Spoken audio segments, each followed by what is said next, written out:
like I've said many times before, if you're looking at things spiritually, the entire world is like an Easter egg hunt. There's an Easter egg in every single moment. Now, video games have Easter eggs. You guys know what that means, an Easter egg in a video game? Little hidden things, hidden presents inside video games that the designer will put in sometimes, okay?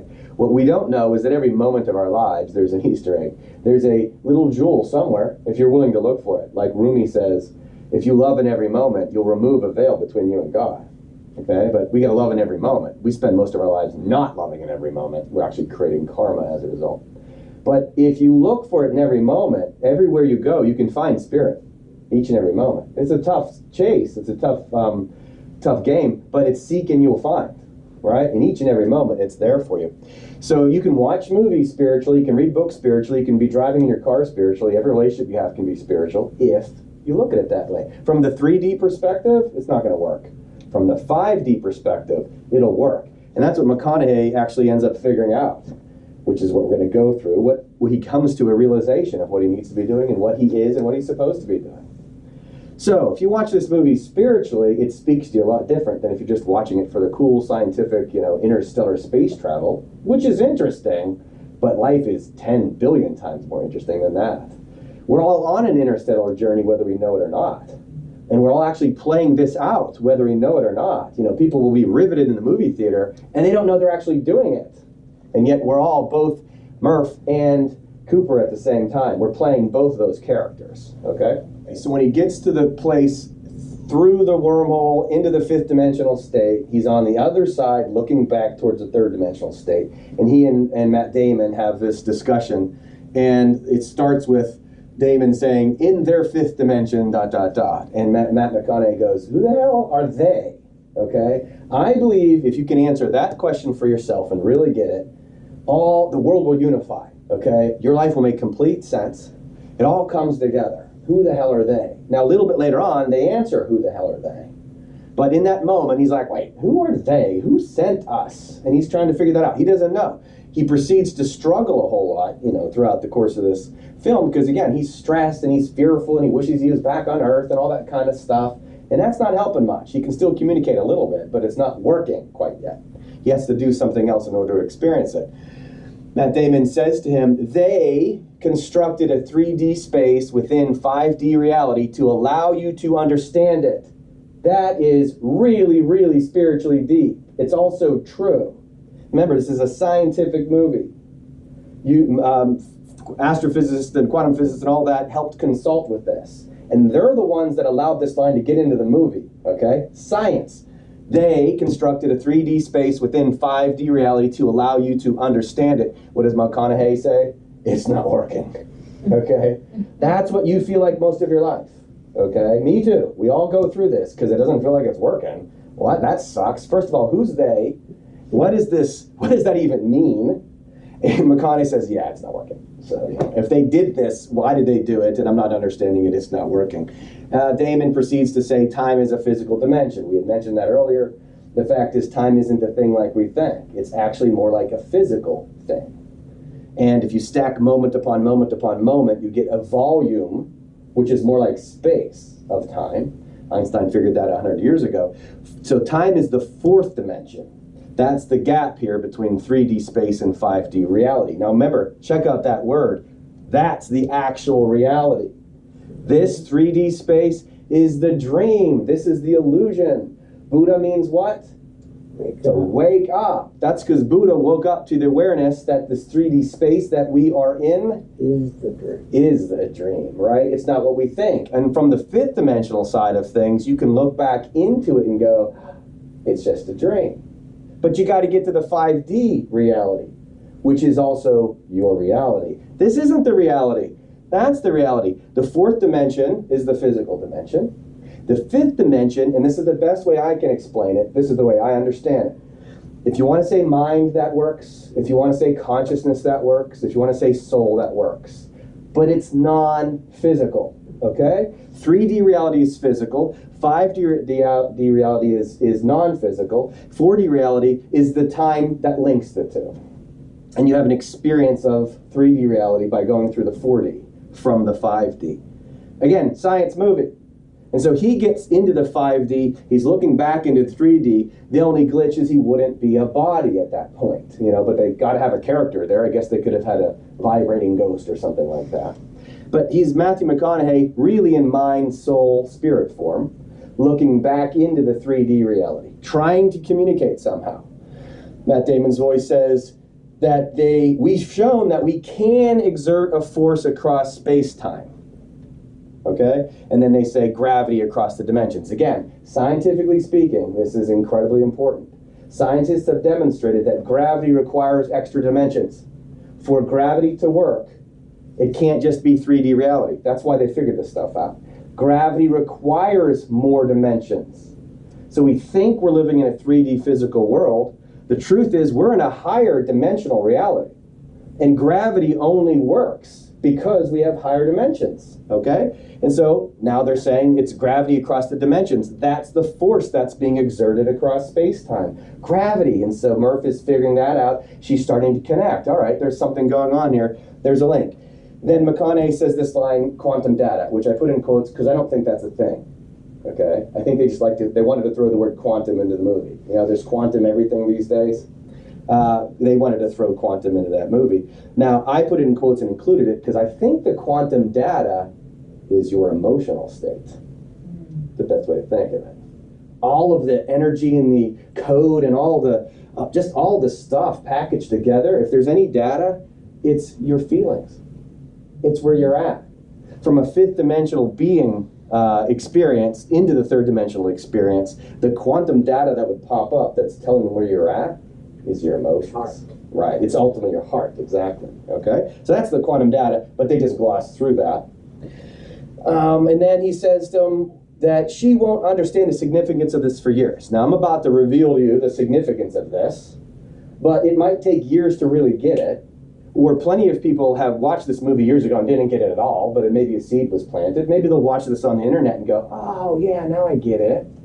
Or you maybe have been on a journey for a long time in which you got it a little, but now you're getting it more, okay? Yeah. They won't understand the significance of this for years. That's because we are all seeds.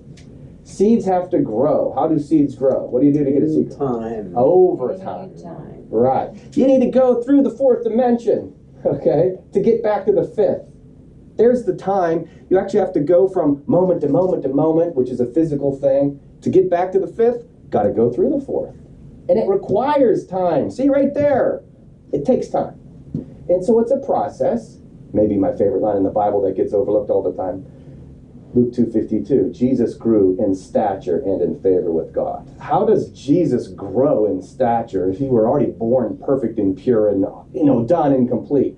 That's because Jesus comes from the fifth dimension down into the third dimension, has to go through the ego process to make himself relatable like us, right? And then to show us the way back out.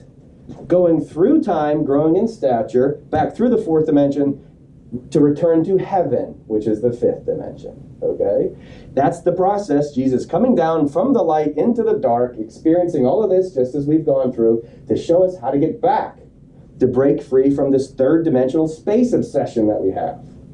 If you're addicted to the physical world, you ain't going to get back here, and yet you're going to be constantly intersecting with the fourth dimension, time, to have this experience until you break through and wake up and go back to the fifth dimension, which is, your home, because that's why they call it reality. This ain't reality, that's reality. So it might take years. Heck, it might take lifetimes. But just as a seed grows over time, it's going to grow. It's going to eventually bloom. You want to speed up the process? Nurture it. Okay? Water that thing, give it some light, keep it in good soil. Fertilizer. Yeah. Fertilizer, right? Oh, what's the best fertilizer?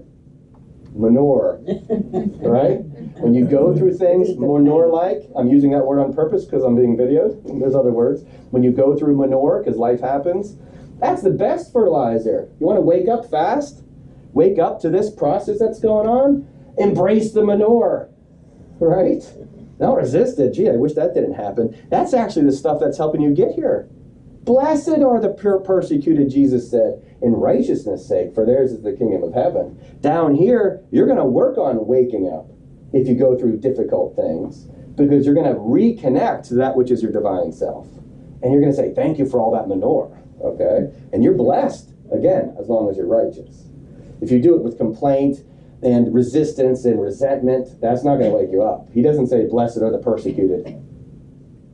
He says, blessed are the persecuted who are seeking righteousness. Okay, there's a big difference in that line. So you have to go through some bad stuff as you do, and if you embrace it, you learn from it, you grow from it, you get to the fifth dimensional state. This might take some time, and then it dawns on him. Matt Damon says, and they're talking, they didn't bring us here to change the past. First of all, because you can't anyways, right? If you're watching a movie, towards the end of the movie when you get it, do you need to go back to the beginning and redo that? You can't change your past anyways. It's pointless. Don't even bother trying. Go ahead and resist your past. Does that help? What if you embrace and accept your past? It's perfect, right? You can't go back and change the past. They didn't bring us here to do that. That's when Matthew McConaughey gets it. Wait. What did you say again? They didn't bring us here? He goes, we brought ourselves. Again, this is a science movie with like really deep spiritual themes, okay? Who's the they? Who the hell are they? It's us, right? This is how it all pulls together quickly. If you want to argue about what God is, fine. But the best way to think of God is us. See, God is revealing himself through us. This whole thing of they constructed a three-dimensional space within a 5D reality to allow you to understand it. It's not working. Well, once you understand that the divine is in you, that a little piece of God was placed inside of you and is you, and that's what you are, then you go, well, we sent us, duh. So that we can have this experience. Early on it's not working. I love that line. But then all of a sudden it works. Then you go, oh, man, I get it. I'm a little divine spark of God. And so are you. What did Jesus say? I'm the light of the world. And then did he brag about it? And like, I'm the light of the world and you're not. And I'm better than you. And if you follow just me as the only light, I get there and you'll get there too. Now, he didn't say that. He said, I'm the light of the world. And then he said, and you are the light of the world. And you got to pick up your cross just as I have done. And then you can follow me there because the Spirit will guide us all there. It's a team. God is inside each one of us. He realizes that it's a we, not a they. This is unity, not separation. None of other beings didn't do it. We're doing this to ourselves, right? And the only way out is to be aware of this. About 10 times in the Tibetan Book of the Dead, it says that recognition and liberation are instantaneous. Recognition and liberation are instantaneous. Once you understand that the divine spark is in you, it is you. As Paul says, the mystery is that Christ is in you. Once you understand that, you're awakened. Right? And it's instantaneous. Well, what's the recognition? God's in you. Christ is in you. The Buddha, the Krishna, the Muhammad, whatever you want to say. The Spirit, the light, the Tao is in you. And when you wake up to that, all of a sudden you realize it's a we thing. This is a team game. Worldwide, everybody's doing this whether they know it or not. Yeah. All of us are doing it. And then his daughter realizes it's not a ghost. It's gravity. Now, about 15 years ago, I started playing with this. This is the first time I'm going to say it to a large group of people. But it clicked. There's something about gravity that is extra dimensional that's pretty cool. And what does gravity do? And again, this is very important. You can all see its effects. Okay, can you see the gravity? No, but you can see its effects. What is the effect? What is this doing? It brings it down and together with, it's unifying. Unifying, that's what it's looking for. It's bringing things together. That's what gravity does. Lots of forces bringing things together, okay? So years ago, when I learned that gravity goes into other dimensions, I remember thinking, gravity is sort of like God trying to hug everything, right? Gravity is trying to pull everything back. Because every force does this with every other force. Every physical being has a gravitational pull towards every other physical being. And it's trying to pull everything back together again. I call it Humpty Dumpty. Yeah. We broke apart, and we're actually all being pulled back together again. So Murph then gets it. It's not a ghost, it's gravity, which again seems like such a you're watching this going, what? Okay? That's because this isn't a mystical, mythical, unknown thing. It's a very specific force. Gravity. You know what gravity actually is? Unification. Love. Oh, okay. Love. Trying to pull everything back together again. He gets himself into the space-time dynamic and he sees his daughter's bedroom all over the place. But now he wakes up and he realizes They have access, which is us, to, he's saying they because they're still on the 3D side of things. They have access to infinite time and space, but they're not bound by it. Okay, this is you. It's also Akashic record stuff. We all have access to infinite time and space and the wisdom and all this. We have access to it, and we're not bound by it. That's super important because your soul is free, right? What's bound is the physical flesh. It's going to stay here. How do we do it? Love, he says. It's through the love. And in the scene, he figures out where his daughter is. He figures out the right way to get to his daughter through the love. He's not worried anymore. He's not fearful. He recognizes that there's a way to connect to her. And it's through love. He flat out says it seconds after she calls it gravity. And then what happens? He goes right to where he needs to go. And he connects with her quickly. Because he is the love. Remember, he's in the fifth dimensional realm. He's not a physical being anymore. He says, we are here to communicate with the 3D world in order to save it. Okay? Well, what saves this three-dimensional world? Money? Right? Championships, physical health. All of that is a doomed proposition. We're going to lose all that stuff. Love saves it. He's on the 5D side of things looking back at the 3D world, and he figures it out. What needs to happen is that the beings that are both 5D and 3D, which is all of us, need love to save the world. Right? And then he zooms to right where he needs to go, and he's able to connect with her and go watch the rest of the movie. The world's saved. Everything ends up fine, right? That's because that is exactly what we are. How we are the love. Now, that line that I asked you what he said, I think he says, we're here to meet each other again, or to reconnect ultimately. The way I've always visualized this, or at least in the last several years, we are soul beings coming down from the fifth dimension to have a three-dimensional experience to really understand who and what we are on a greater level. Probably to get to the sixth dimension and the seventh. I have no clue. I don't know how to understand that. Through the 12th. Who knows? All I know is it's very clear what we have to do here. In this particular reality, in this particular dimension, we're supposed to become love. Okay? That's it. That's the unifying principle. There's a lot of ways to get to that, but we have to become this thing called love. That's what brings it all back together again. And it's not love of self, it's not love of football team, and it's not love of dog, or a love of money, or anything like that. It's love of all of that and everything else, and all the bad stuff, and all the good stuff, and everything. It's really agape. Big time love is what wakes all of this up, and that's what pulls it all together. Now we've graduated, and we finally get to see each other again. So let's finish with this. I think it's Corinthians, we see in a mirror dimly, but then face to face. What's happening in this 3D physical illusion of a reality is we're having all these physical experiences, and that's a dim mirror. It's actually reflecting back to me that which I need to see to make me become the love, to make me realize that's what I am. You're having the same experience. We see in a dim mirror because we don't know this is happening, but it's what's happening. And it's constantly going to get reflected back to you until you figure it out. Awakening. And once you figure it out, you're like, wait a minute, I'm love. That's what I am. That's all I am. And then I look at you and go, and you're love. That's all you are. That's all you've ever been. Now we see in a mirror dimly, but then face to face. Now I can see you as the fifth dimensional being you actually are.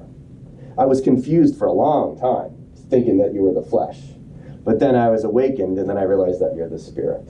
We're all doing that all the time, nonstop, just like seeds are just growing, and it might take a long time, but that's what's happening. We are that love. That is the end game. That's the only game. It's also the start of the game. It's the alpha and the omega. The love comes from 5D reality into the 3D space to have an experience, to try to work on it and understand it. It doesn't work for a while until it does. Then you have the awakening experience. You bring it back to the full love. You stay there in perfection all the time. Now upon death, Jesus overcame death because he wasn't worried about losing his body, was he? Because he knew he was in his body. He knew what he was, five-dimensional being, moving through space-time, and he goes back to the fifth dimensional reality. And then he comes back for good measure, and then he leaves again. I mean, that's the story. He knew he could do it, just as you can do it. We're all doing it whether we know it or not.